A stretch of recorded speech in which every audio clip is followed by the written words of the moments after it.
That should come up on you. Right, are we going live now? I don't know. I don't like using phones to go live. I'm not going to end it, Richard. I want to go live, but the computer's throwing a fucking wobbler. Oh, if anyone can hear, sorry about this. I'm trying to go live on the computer, but the computer's playing up. So it looks like I'm going to have to go on the phone.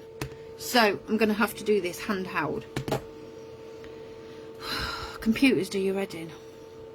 Anyway, hello to everyone. Hope you're all good. Hope you're well.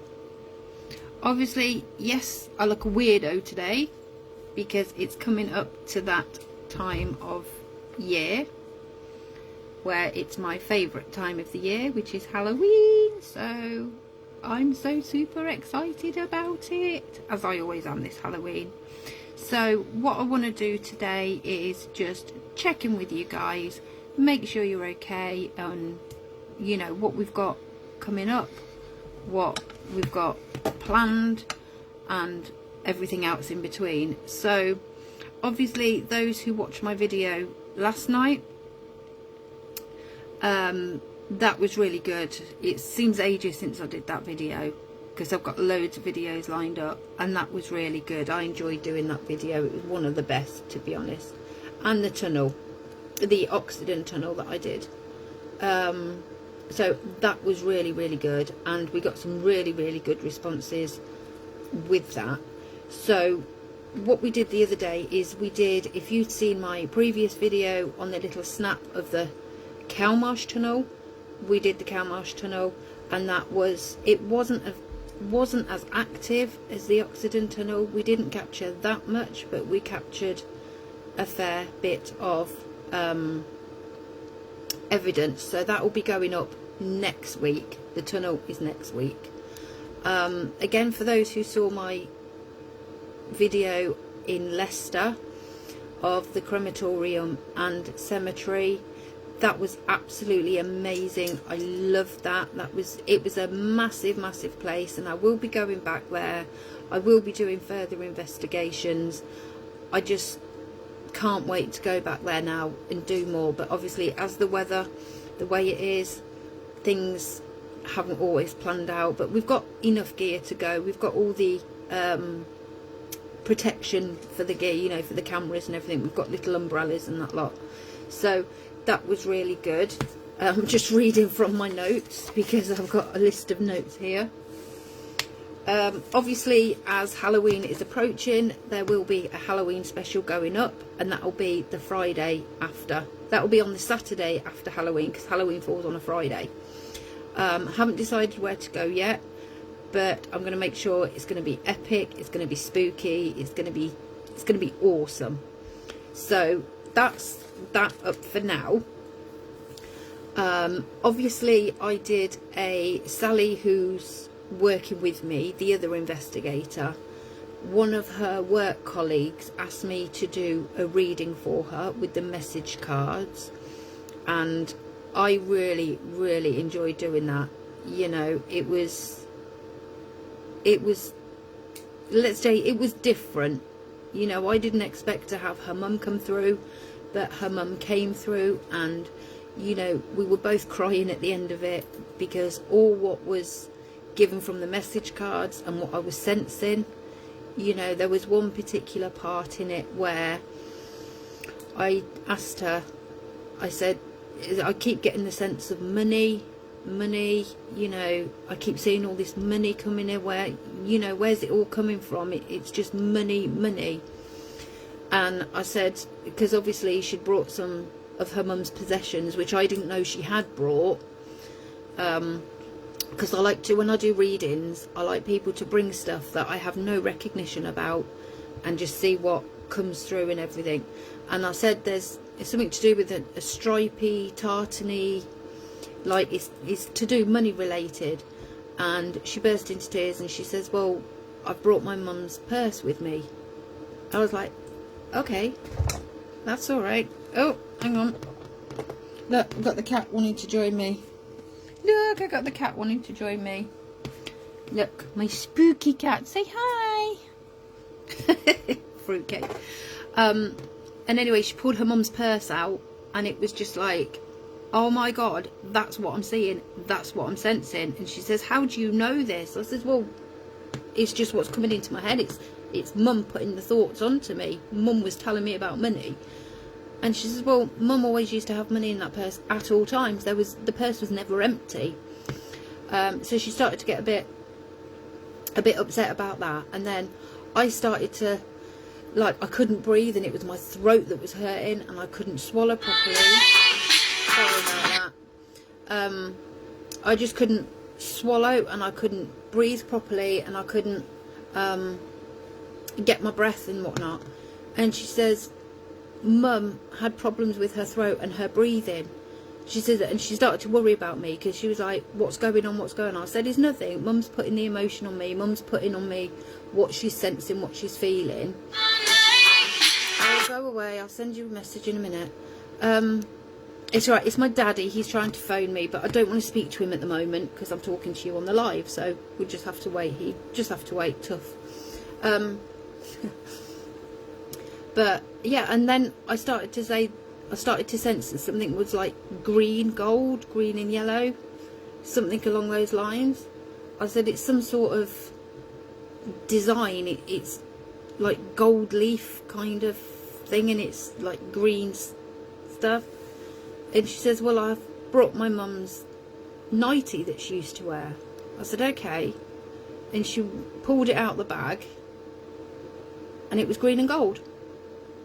And she said to me, she says, how do you know all this stuff? I should have put a clip in my hair because it's not staying.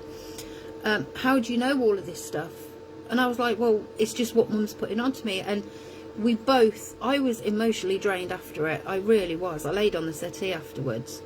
And that was really good. And she says, like, how do you know these things? And I was like, well, I just sense it now because I've opened my third eye and I'm open-minded more. You know, I can pick up now on things. You know, I'm not a medium or anything like that, but I just sense things that are around.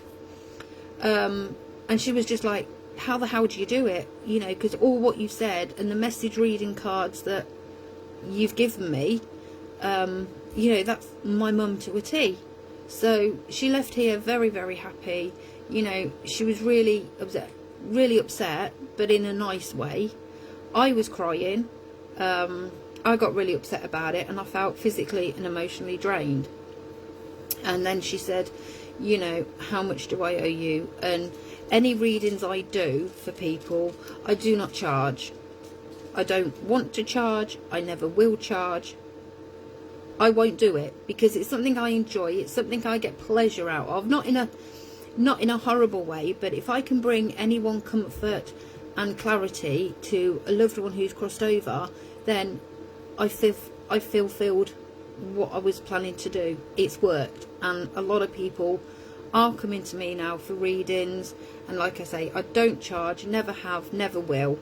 But that was really brilliant. So I've got readings to do, so I'm quite a busy woman at the moment. Obviously, like I said, the Halloween special, that's going to go out. Obviously Friday is night Halloween, so it will go out on the Saturday, and we're going to go all out. You know, we've got new gear, we've got lots of new things, you know, trigger objects, trigger sounds and everything like that. That's another thing that I want to say before her Pokemon, it's Ree's Pokemon Cup, because she's nabbed all the glasses. So yeah, so when people say, oh, you're using trigger objects and trigger sounds, what does that mean? Why? What is it? Well, trigger objects are, if you are in a place, say like I don't know, like an abandoned hospital or an abandoned care home or something like that, then you bring objects in that are related to that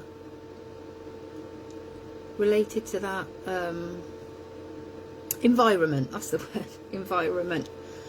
So obviously a wheelchair, obviously perhaps a stethoscope. I can't get my words out today, it's madness. And things like that, you know, like test tube and medicine bottles, because that's the spirits, they know, they're familiar with that. So it like triggers things off. And that's why a lot of investigators will use trigger objects, is to try and invoke the spirits to come forward and find that there's something familiar with. Obviously I did the Calmarsh Tunnel, and like I say, that will go up next Saturday. And I did what they called trigger sounds. Now, rather than having objects, I was using music and sounds from my tablet. And basically what I used was a old-fashioned steam train going through a tunnel. And then obviously, you know, when you go to these fun fairs, these Victorian fun fairs, and they've got these organs here that play all different tunes and everything. I was using that, and I think that did stir something up, because, you know, it was kicking off a bit, you know. But it's that video, that's another thing as well. That video is going to be a little bit shaky. You're going to be able to watch it. It's viewable. It's absolutely viewable. But I've got the night vision camera in one hand, and I've got my normal camera in the other hand, plus trying to operate the tablet. So there are parts of that video that you're looking at a brick wall in the dark, but that's sorted. We got all of that sorted. So that will be good to go up. Let me change positions. Let me see if I can prop this up. No, I don't want to end the live broadcast. What is going on? I hate these bloody computers and technology. It does my head in. No, Richard. There we go. I'm all right now. That's fine. Right. So we're back with you. So like I say, the trigger objects and the trigger sounds, that was absolutely amazing. We did those. So I'll be using a lot more on those investigations now. I will be doing a lot more trigger objects and trigger sounds. Another thing I will be doing is I will be hopefully trying to organise a podcast. So I want to expand Rugby Ghost Hunters by doing podcasts, and basically just telling all spooky stories. If there's any films that I've watched, you know, just give a bit of a review about them and how they are. So that's something that Rugby Ghost Hunters is looking into, is doing podcasts, and hopefully get you guys all involved in them. Join in the chats, you know, tell me your stories, any experiences, anything like that that you have. Brilliant. Also a possible meet up with some of you. You know, I'm looking at a venue where I can basically put tea, coffee on, whatever, and you just basically come and meet us, come and meet me, you know, have a chat. If you want readings done, we can do a reading. You know, I can explain all about the equipment they use, my spirit boards, pendulum boards, you know, crystals, singing bowls, all of that. So that's something that I'm looking into now doing, is just every now and then, not as often as these lives, because I will still do the lives, but every now and then do a bit of a podcast, so you can all join in and have your say and your opinions and discuss anything that you want to discuss. What we've got coming up, obviously there is a lot more locations now, so I will be going out of Warwickshire. So I will be going places like Gloucestershire, Staffordshire, Bedfordshire. You know, occasionally I might go even further, but it's all these locations that I'm looking into and accessing them. One place I will be going down to, I don't know when, but I've got to sort it out, and that's obviously Highgate Cemetery in London. I have, well, Richard has looked into it and gone into it, and you have to pay to get down there. You have to pay to get into the cemetery. So you'll have these like ghost walks and these tours and everything. So I'm going to go and check those out first, go and get a feel for the place, go on one of these tours, and then obviously see how I can get an investigation, because there's a lot of famous people there. You know, you've got your George Michael, you've got TV celebrities, you've got film stars there, all sorts. And another thing people have said to me is, on my videos, they're like, how the hell do you get so much communication? You know, you're brilliant at it. How they connect with you, you know, what is it that you're doing? And again, this is one thing I want to bring up, that when you're doing a paranormal investigation, I would like to be treated with a lot of respect and a lot of love as well. So rather than being very abrupt with spirits, and if I've got the app going, or if I've got a music box going or something like that, you know, I've always kindly asked the spirits. I don't tell the spirits, I don't say to the spirits, oh, you can speak into this device. You know, I normally say, if you would be so kind to, you are more than welcome to come and speak in this device. You know, and if you would like to communicate with me, please do, but you don't have to. You know, and it just basically, because I can pick up on these now, and pick up on these kind of spirits. Right, my hair's getting in the way again. My ears aren't straight. Why are my ears not straight? There we go. They're straight now. Woo. So they'll say to me, you know, why do you get so much communication? Well, it's because of the respect that I give the spirits. You know, I don't ask the spirits. I don't demand the spirits. Oh, I've corrected myself there. When I say I don't ask, I don't demand. I don't demand. I'm not forceful with them. I'm just like, if there are any spirits here that would like to communicate with me, I really would hope that you'd be so kind to do so. And obviously, I introduce myself. And always remember to, please, could you introduce yourself? Please, could you give me your name?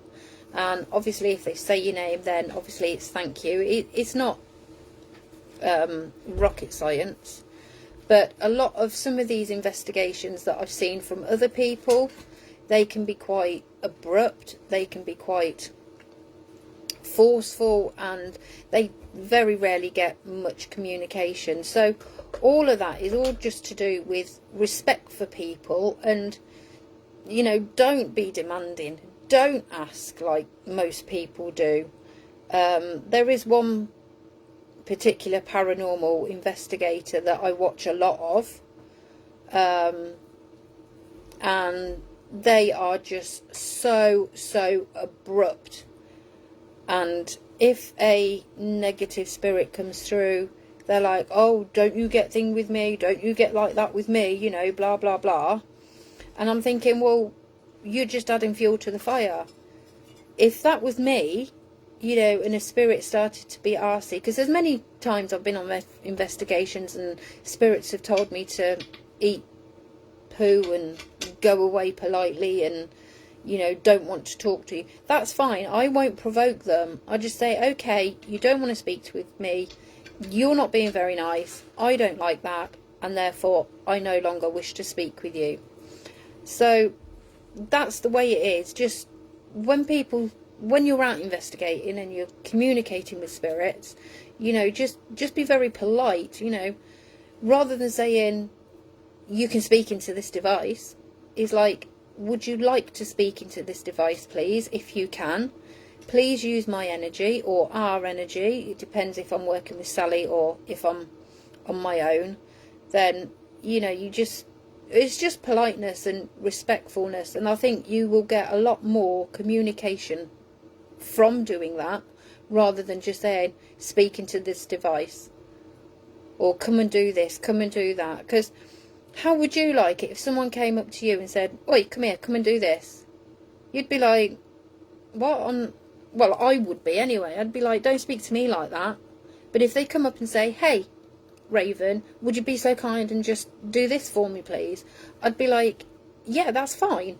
I can do that. So a lot of it is just respect. And this is why I get a lot of communication like I do, is because I'm very respectful of the spirits. I won't tread on their toes. I won't make them feel uncomfortable. Because the thing with spirits, you've got to make them gain your trust, because you don't know them.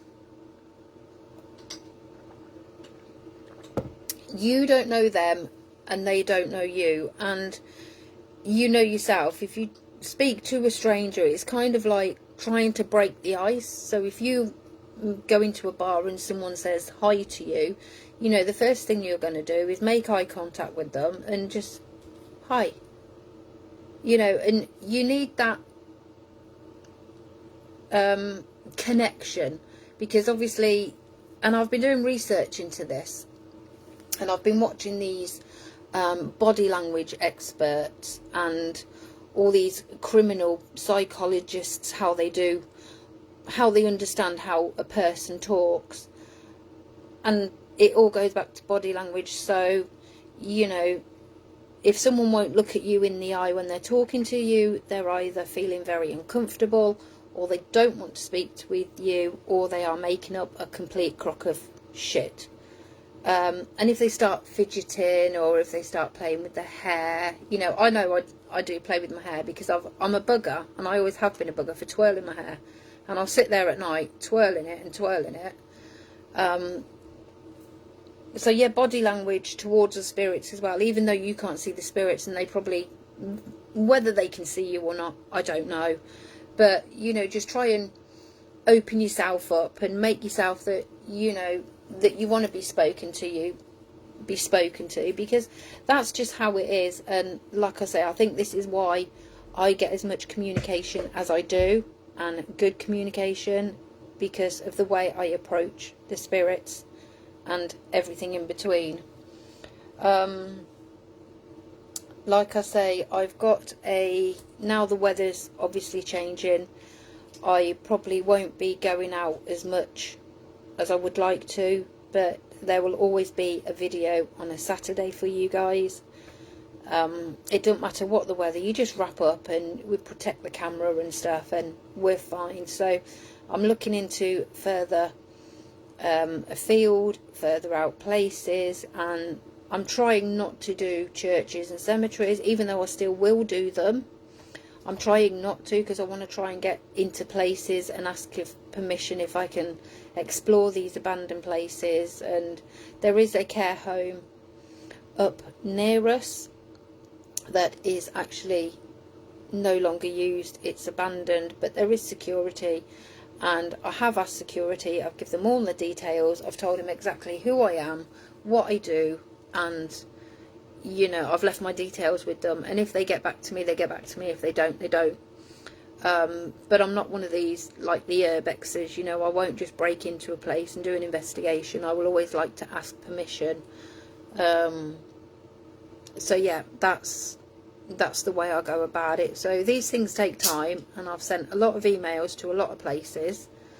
One thing I did find out today, that I did send an email to Guy's Cliff House explaining again who I was, what I was doing, and what I would like to do. They got back to me and said that no, we don't allow solo investigators, we don't do this, but you're quite welcome to do a ghost hunt with another group. And I was like, no, I don't want to do that, I want to do one on my own. And they basically turned around and said, well, you're not doing it, so sod off. So that's annoyed me a bit, but one less will gain one more, so we're doing that. Sally, you know, she's doing really, really well now. I don't have to tell her much, I don't have to guide her much, because she's now recognising when she's talking on the apps to the spirits, you know. And another thing, someone has said to me, you know, how do you know if you are really talking to a spirit? Well, we don't always know if we're talking to a spirit or not, but 9 times out of 10 you are, because you will be able to sense them, you will be able to feel them around you. So, and these apps, you know, the new app, if you saw my video on the Leicester crematorium, I had a new app which was the Ouija board app, but unfortunately you need internet for that, or mobile data, and I didn't have any of it, so that's why it wasn't working. And going into the settings, you know, you can set it to sensitivity as well, so that's really good. Richard is in the process of making me another REM pod, because the REM pod I've got at the moment is a complete crock of, well, it works, it's okay, it works, it's fine. Obviously I found this out the other day, that is my music box, and if you've seen these, Richard made that one for me as well. Obviously it doesn't work yet because it needs more connections, but you've got all the wiring and everything. The lights light up, I think. No, they don't, because there's no batteries in it. But anyway, that's the music box, and if people are not familiar with a paranormal box, they call it a paranormal music box. And basically this sensor here it sends a beam out, and if that beam gets broken, then it plays creepy music. Because to buy a proper paranormal music box, you're looking about £100 to £200. And they are very, very simple to make them yourselves. So Richard's going to make, this will be the music box, and obviously Richard is making the REM pod. So I've got to stop saying so, haven't I? So that's that. But it's been really good of what's been going on. Like I say, I've been getting people asking for message readings, which I've been doing, and that's been really good. That's been really interesting. Oh, sorry. Late night last night. But yeah, so that's all really been good. And like I say, we've got a lot new of places coming up. Obviously Sally will be doing a lot more investigations on her own. I will take her to Leicester because she hasn't been to that crematorium. And while I'm on the subject of that, I did actually speak obviously to Leicester City Council, and they said I'll speak to the crem itself. So I spoke to the crem, and there's two parts to the crematorium. There's the West Chapel and the East Chapel, and I got talking to a lovely lady that was there, and she just basically said, you know, I phoned up and, you know, explained who I was and what I was doing and what I would like to do. And she said, well, that would be really interesting, because I don't like it here when I'm on my own, or if there's just a small group of us, because it's just so eerie. And I said, oh right, okay. If you don't mind me asking, what sort of things have been going on? And she was saying that, I don't know what you call them, but they call them the cremators. So these people that obviously go ahead with the cremation, you know, when you've had your service finished, they're the ones that wheel you off on the trolley and then put you in the cremator. And she was saying that there's one of the chaps that was working there, he was finishing off the last cremation of the day, and he walked out the next day, and he refused to go back because he won't say what he saw and what he felt, and he was very offish, and he was like, I'm leaving this job, I don't like it. So that would be good. And obviously we all know crematoriums, you know, they can be, I bet they can be quite spooky, and they can be quite haunted, because obviously spirits know when your soul leaves that body. If you're in the crematorium and your soul leaves that, they will see their own selves being cremated, and you know, it's all this psychological stuff again. You know, they're probably not used to seeing that, and they don't know what's going on. So, you know, this is why spirits are on the earth, this is why they're around us, because you never know what they had in previous life or what they were doing. You know, do they get very confused? Because a lot of my investigations, it's come up, you know, am I dead? How did I die? Where are my ashes? You know, it's questions like that that I want to try and help people and find out as much as I can information about the loved one. Obviously that one at Leicester, I had a gentleman come through called Patrick, and he was obviously of Irish ethnicity, or whatever you call that word, and we had a bit of a giggle, me and him. You know, he's a lovely spirit, lovely gentleman. And it was a really nice place, and I just can't wait to get out there again and do the investigations. But obviously we've got to work around the weather, so that will be all good. So yeah, that's basically what we've got lined up. Like I say, I will be doing more investigations with trigger objects and trigger sounds. Obviously, if you saw my video last night, you would have seen that Rianne was with me, and she's getting better at investigations, but I don't push it on her. You know, if she doesn't want to join in, then I don't force her to.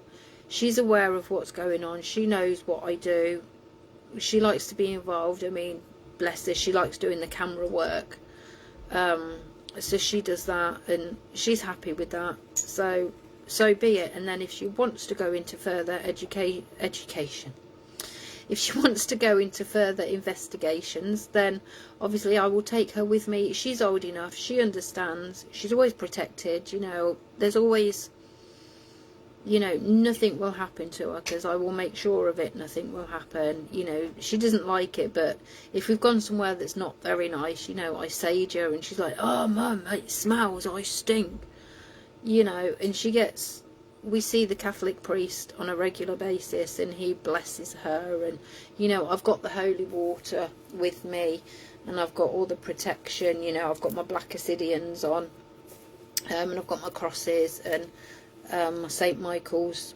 necklace as well.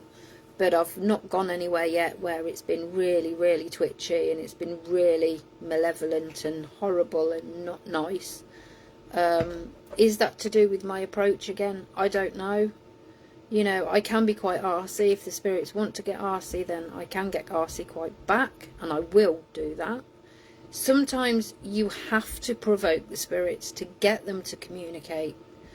So there are times where you have to be forceful. I really, really don't like it. But sometimes you have to provoke them. You have to encourage them. And it might not sound in a very nice way to do it.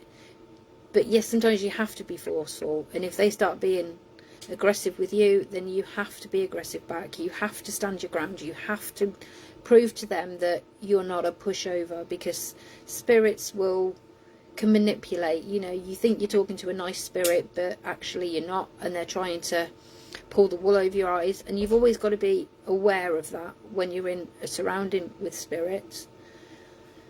And then people have said to me, you know, churches and graveyards, why? Because they're such peaceful places. No, they're not, because there's a lot of unhappy souls there, unhappy spirits, confused spirits, you know, spirits that probably didn't want to be in a churchyard. They didn't want to be surrounded by a church and having people coming and going all the time and everything. Sometimes spirits just want to be left alone. And years and years and years ago, I mean, I'm talking like Egyptians and cavemen and stuff like that, we never had any churches back then, or any religious sacred ground. Excuse me. A lot of people would just dug a hole and just put in and just left to the elements. But nowadays, obviously, when the Saxons and the Romans took over, they started to make churches more of a worship and sacred place. But most churches weren't at first. They were all for like occult and satanic rituals and everything. People have said to me, what do you think of the dark side of the paranormal? I haven't gone into that, and if I'm being honest, I probably don't want to go into it, but I will give it a go. You know, I still use the Ouija board every now and then, and I've used that, and honestly, the Ouija board, I have had no issues whatsoever. You know, spirits have come through, but it's been fine. So I don't really understand why people, or some people, are so scared of using a Ouija board. Maybe they did it in their younger days and they didn't know what they were doing. But I've used it now numerous times on investigations, and I can honestly say nothing negative or malevolent has come through. It's always been good responses. So yeah, so that's all good. I think I've crossed everything off my list. I don't know, is there anything on there that you haven't been able to see, or I haven't covered? I don't know. Kelmarsh, Leicester, Halloween, Sally's Friends, Trigger Objects. Oh yeah, I've also got Domino, which he's a little stuffed Dalmatian, but he's actually a REM pod, and he will be coming out with me more, because I'm trying to go for more children's areas and just seeing if I can get communication with children, because everybody, investigations and investigators, they associate everything with adults and the older generation, but sometimes I have had children's spirits come through and it has been quite upsetting. But want to try and do more with children's, but I'm being very precautious and I'm being very respectful that obviously there are some parents out there that probably don't want their child's headstone filmed, or they don't want communication with their child. So I'm very careful and I'm very aware of, if I do a child's area, then obviously I will not be filming any headstones. I'll probably read out their first names and how old they were, but that's all I will be doing. And like I said again, with regards to spirit communication, you know, just be really, really polite, just be respectful, you know, remember your pleases and your thank yous, and, you know, don't be demanding, don't be offensive with them. You know, if they don't want to talk to you, they won't talk to you. It's like anybody, you can't make people talk to you. And it's the same with the spirit realm. You know, if they don't want to speak to you, they won't, or they haven't got the energy. It's just one of those things. So yeah, so what we'll do then is we'll round it up. Obviously, if you do want readings, like I said, I can come to you, you can come to me. You know, I don't charge, never have, never will. So, you know, it's really good, and the group's going well. You know, we've got a lot of new subscribers now to the YouTube channel. Like I say, there will be, I am looking into doing a possible meet and greet, you know, where I'll just pop up, and if you want to come and say hi and, you know, tell a story or any experiences you've had, then, you know, you're more than happy to do that. So that's in the pipeline, that's going to go, I'm working towards that. And obviously this podcast, I've never done podcasts before, so if any of you are out there and you know how to do them and how it all works, please get in touch, because I really would like to know how you actually do them, because it'd be great to have some of you on board to chat with me, and we can, you know, discuss all different things. It's a bit like that one on BBC One, that Uncanny, you know, they have podcasts, don't they? So it'd be a bit like that probably, but like I say, this is all new to me, so I've got to look into it further. But if any of you are out there and you can help me, then I'd love to hear from you. So obviously that is that. So we're going to wrap it up. Like I say, it was just a quick chat and a catch up, just to see how you are all doing, obviously what we've got coming up, what investigations has been done. Like I say, Sally will be doing more investigations. We've got the Halloween special coming up, which I can't wait, because I love dressing up all spooky. Look, I've even got my bat earrings, you know, my choker, my ears, you know, all the funky stuff are coming out now. So if you see any weirdos around town with weird coloured hair and looking all creepy, it's me, you know, just, it's fine. I mean, it was really funny the other day. I was in town and we were going into CX, and I was just sitting on the bench while Richard was in CX, and it's really funny, this lady came up to me and she says, "You're the one off the telly, aren't you? You've got that group on YouTube, you know, around rugby. You're the lady that does that." And I was like, yeah. And she was like, "Oh my God, it's so nice to see you and everything." I was like, "Oh, thank you," you know. She says, "Oh, you're really nice in real life as well as on the TV." I was like, "Well, I'm not that famous yet to be on TV, but I know what she meant, like on YouTube and everything." So it was really funny, and she really had a chat, and she was like, "I really like your stuff, it's really interesting, and you're such a nice person in person rather than on a computer screen or TV." So I was like, "Oh, thank you." So, you know, if you do want an autograph, and you know, you've got to start somewhere, haven't you? So we'll go on from there. But like I say, thanks so much for all those who are watching and tuning in. Obviously this will go up on YouTube and it will go up on the Facebook group. But yeah, all in all, this is what we've got lined up. This is what's coming up, and this is what we're doing. So on that note then, I will love you and leave you all to the rest of your Sunday. Whatever you're doing, you know, please be safe. Please take care. You know, enjoy every day, because you never know whether it's going to be your last day. Another thing, just quickly before I go, obviously I've not been very well, and I'm now on a lot more tablets, and they've been making me feel pretty crap, and people have been asking how I am. I'm good, I'm okay. I've sorted my own tablets out now, and I take them at different times, and touch wood, everything is going fine. So I'm okay, I'm good, I'm getting better, I'm getting there. You won't stop me from doing these investigations. I'm happy, I'm okay, and so looking forward to Halloween. Yay! So on that note then, guys, you know, thank you for joining me. Enjoy the rest of your day, and as always, stay safe, happy hunting, and I'll see you all again soon.